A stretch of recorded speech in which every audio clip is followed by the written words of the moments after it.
So the main goal of this drill is to not touch a rail with the cue ball. You can play the balls in a random order, but you can also play them in order from 1 to 6.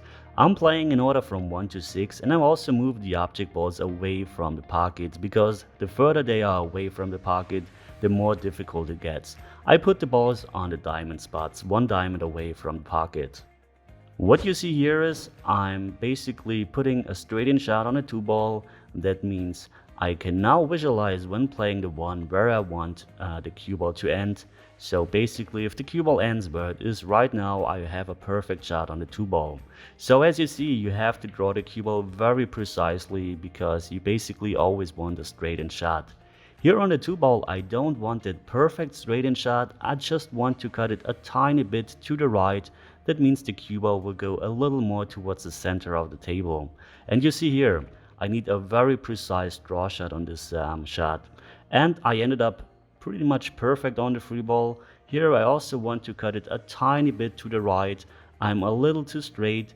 But if I cut it a tiny bit to the right, the cue ball will go a little down table so that I have the right angle on the 4 ball to go up table to the 5 ball. But I can cheat the pocket, I can use the whole pocket, the right part of the pocket. As you see, the cue ball goes just a tiny bit to the left and I have the perfect angle. Here I'm visualizing the straight line because here I want to be perfectly straight. As you see, if the cue ball ends somewhere on this line, of course not frozen to the rail, somewhere on this line I have a perfect shot on the 5 ball. I can also go into the rail, but here I'm deciding to stun the ball because I can't remember 100%, but here I thought it was just easier to stun the ball and I pretty much ended up perfectly.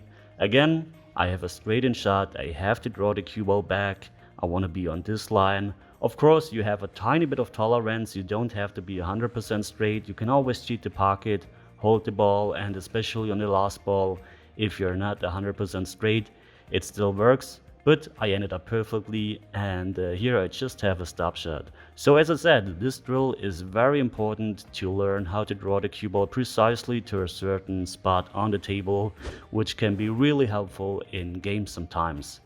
Okay, that's it for today. Thanks for your support here on Patreon. I'm really thankful. Just a quick update, I just moved into my new location. Currently I'm waiting for my table. It takes another month and then you will see a lot more drills here on Patreon. Okay guys, thanks for watching, thanks for your support and see you at the next lesson. Take care.